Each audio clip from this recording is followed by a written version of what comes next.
Hello, ladies and gentlemen, and welcome to another edition of Mr. Merrigan's Moments in History, U.S. History Edition. Today, we're really going to get into turning points. We're going to talk about how this war begins to shift, specifically with two battles. We're going to get into Gettysburg, and that's where I would say the majority of our time is going to be looking at here. And then we're also going to get into Vicksburg. And so when we look at our learning target for today, we're going to be able to describe how the events of these two battles, both at Gettysburg and Vicksburg, how they're going to really change the course of the American Civil War. And so let's go ahead and dive into it. So in the winter of 1862 to about the spring of 1863, the Confederacy has been winning this series of battles. And you might recall from some of our previous videos that we've talked about some of that string of victories that the Confederacy was able to put into, especially in the Eastern Campaign. You could argue, and I think you could argue very successfully, that in the West, the advantage goes towards the Union. But when you're looking at the overarching part of the war, you could say the Confederacy was winning as the early parts of the war continued, especially with those string of victories. And we're going to highlight a couple more on the way to Gettysburg in just a moment. So we should recount that the leadership of the Confederacy's armies, in particular Robert E. Lee, Thomas Stonewall Jackson, among others, they did an incredible job of leading their forces, using their knowledge of the land, and in some ways diminishing some of the advantages like the higher number of soldiers that the Union had in order to kind of outmaneuver and win some of these early victories. And so remember Robert E. Lee, he's a veteran of war. He's already fought in the Mexican-American War, so he's got that. In fact, when Lee and Grant meet at the end of the war, Grant recounts his experience with Lee in that war and in some ways his admiration for him. But Lee is definitely at the forefront and is mostly responsible for a lot of these important Confederate victories, especially early on.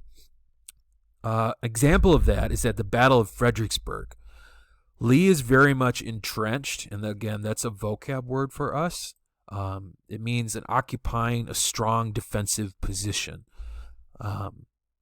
And he's able to, from that strong defensive position, drive the Union out of Fredericksburg, who are currently under the leadership of the facial-haired General Ambrose Burnside. And so they're able to push those troops out of Fredericksburg. And one of the decisions that Lee's going to have to make here is, with the success he's having fighting in the Confederacy, does he dare go fight in the Union, or does he continue to stick with what's been working for him in this overall strategy that the Confederacy had of fighting a defensive war? More on that to come later. So we've talked a little bit about Thomas Stonewall Jackson. Remember that he's a very effective leader, and he and Robert E. Lee have teamed up for quite a few Confederate victories, and the trust that Lee has in Jackson is invaluable. And those two really do help lead the Confederates to yet another victory at Chancellorsville. And it's here, however, Jackson he found himself in a tough position because he's running reconnaissance between two different parts of the Confederate Army at this point. Unfortunately, he's doing it at night. One, to protect him from the Union, but two, what makes it also dangerous is, of course, your own men might not know your identity. And so, unfortunately, he finds himself running this reconnaissance, and unfortunately, he gets shot by a Confederate soldier who, again, misidentifies him perhaps as being part of the Union Army, and he gets shot in the right arm. Unfortunately for Jackson, and really unfortunate for the Confederate Army, he dies a week later. And Robert E. Lee is quoted as saying, "Jackson has lost his left arm," when he first gets shot. and then after his death, but I've lost my right. In many ways, Jackson, because of that trust and the relationship that he had with Robert E. Lee, which was so invaluable to this effort, especially these string of victories that the Confederacy had, in many ways he feels like he's lost his right-hand man, and in many ways he has. Looking at the other side here with the Union, Lincoln has been struggling throughout the war, whether it was McClellan or Burnside, to really find a general who will go toe-to-toe and stand up to the Confederate forces. And he just finds that none of them are quite tackling the war the way that he wants it. And he's really not going to get the person he wants to really lead this effort until he gets to Grant. And we'll talk about the appointment of Grant a little bit later. Now, we do need to mention African Americans because their significance in the fighting at this turning point in the later parts of the war really are also a part of the equation of the turning point. Now, we've talked a little bit about the Emancipation Proclamation already, and we said that it didn't really do anything to free slaves because Lincoln didn't have the power in order to do what he was trying to do, but it was a brilliant war tactic. It brought and encouraged more African Americans to escape from the Confederacy, particularly in the Deep South, make their way to the Union, and have the opportunity to eventually fight for the Union Army. And later on, they're even going to receive payment for that. And so it should be really noted that, and of course, it helps cement the war as a war against slavery. More to come on that later. African Americans show a tremendous amount of courage, a tremendous amount of skill, a tremendous amount of bravery, and they are extremely effective soldiers for the Union Army, and it's only increasing that advantage that the Union has of sheer numbers, and then the ability, of course, to move them with the railroads, the ability to communicate better with the telegraph, and then also just the ability to get them what they need out in the industry. In many ways, again, the Civil War is, again, kind of one of the first modern wars in the production side of things. Remember, in the Confederacy, though, African Americans were banned from fighting because there was this fear that they might attack their fellow troops or revolt as a way to try to sabotage the Confederacy. And again, with this war being more about slavery, that's all the more important. The North eventually did again allow African Americans to enlist, and they do so in all black regiments. There is one regiment I really want to highlight here, and that is, and again, we could again spend a ton of time talking about the all black regiments and their immense importance in the Civil War. But I want to highlight the 54th Massachusetts. And again, this is probably one of the best known, if not the best known, African American regiments in the war. They are given this extremely tall task of assaulting Fort Wagner, which is very heavily fortified and has not been able to be captured in previous attempts. And again, this is in South Carolina. The regiment took a lot of casualties in the battle, but nevertheless, they kept bravely fighting on, and then eventually the fort was taken. The actions of the 54th have been kind of immortalized in the film Glory. For my students, please make sure you check with your parents before you watch this one. This is a rated R, and of course has violence and other things that attribute to its rating, so make sure you get their permission before watching. And of course, when we look at, these men, they are immortalized in a memorial in Boston, Massachusetts today. All right. What leads, again, to the Battle of Gettysburg? Okay, so in the spring of 1863, the North appears to have the Confederacy appears to have the upper hand in the war. And they also hoped that France and Britain would support their cause. However, remember, both France and Britain have outlawed slavery. And so that's going to be a part of the equation here. Lee is also wanting to draw Grant away from Vicksburg, Mississippi, where if they're able to capture Vicksburg, they would fully control the Mississippi River. And so kind of where we're getting at here as far as Vicksburg, and again, we're going to get to that again for the war in the East here in a little bit. let's get to some more of the regions. So Lee again wants to eventually invade the Shenandoah Valley. It's here that he wants to use those crops to help feed his army. Lee also, this is a bold strategy, he wants to go and push into the north now. And he wants and hopes that this will send fear into the citizens of the Union who haven't had the same experience as a lot of the Confederacy and the southern people who have lost farms and food and have had other shortages. He wants them to experience those horrors, and he's hoping that that will hurt the will of the Union to keep fighting. And again, a victory on northern soil, he's hoping will also maybe encourage Lincoln to push for peace with the Confederacy. And so, where we're going to find ourselves, again, crossing from Virginia from Maryland and now into Pennsylvania, which is where we end up with Gettysburg. Okay. And Meade is going to be on the pursuit of Lee as they make their way into Union territory. And again, where they end up meeting is Gettysburg. For my students, this is where I kind of want you to pause.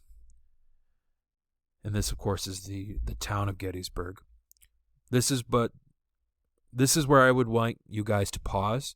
I've got a video that I've posted that I want you to watch that highlights the battle itself. Okay, so you would pause here, go watch that video, and then come back and finish up.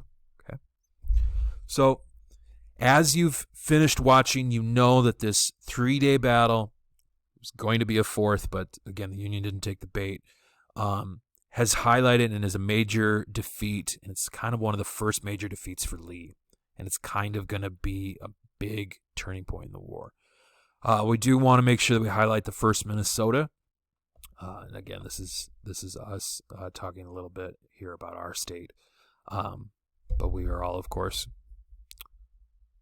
our local history is also important, along with our national history. They played a really important role on the 2nd day at Cemetery Hill.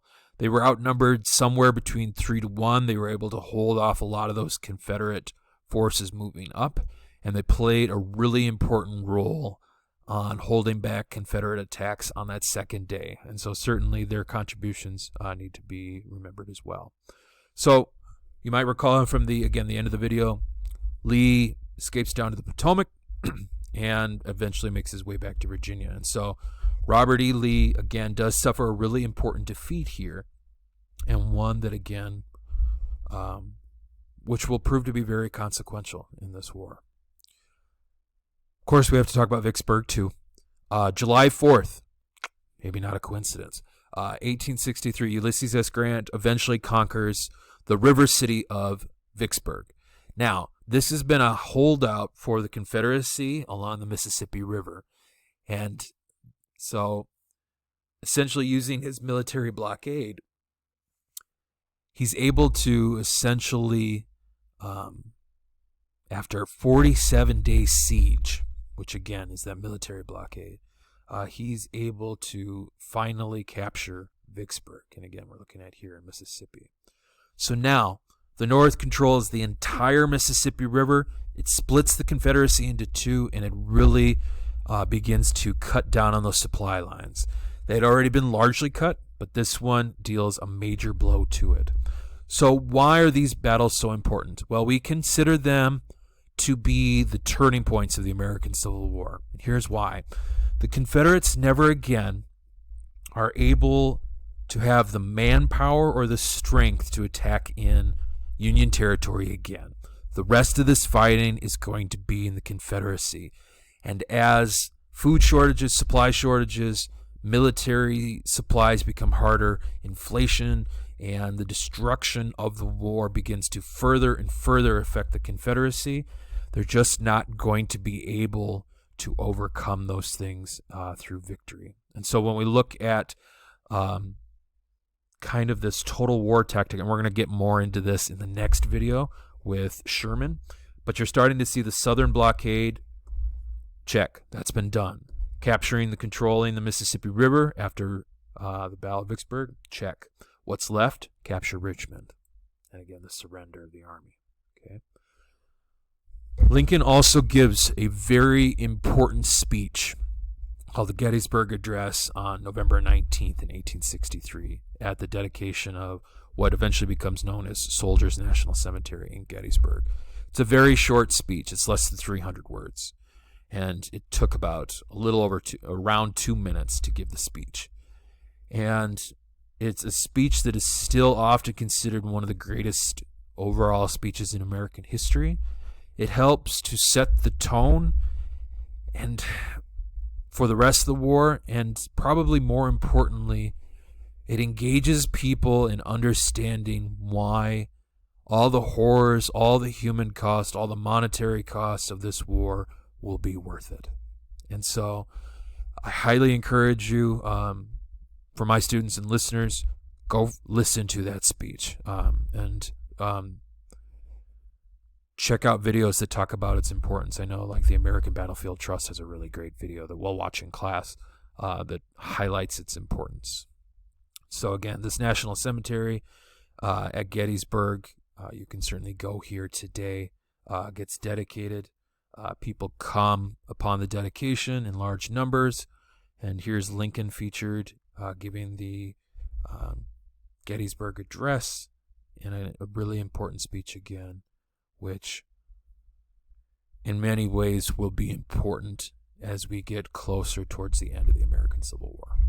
All right, ladies and gentlemen, that is going to wrap up this edition of Mr. Merrigan's Moments in History, the importance and the turning points, especially Gettysburg and Vicksburg. Thanks for listening. For my students, please make sure you've been following along with the guided notes. Ask any questions that you have. Those of you who are listening, I hope that in some ways we were able to expand your understanding of these two very critical battles. So have a great day, and thanks for listening.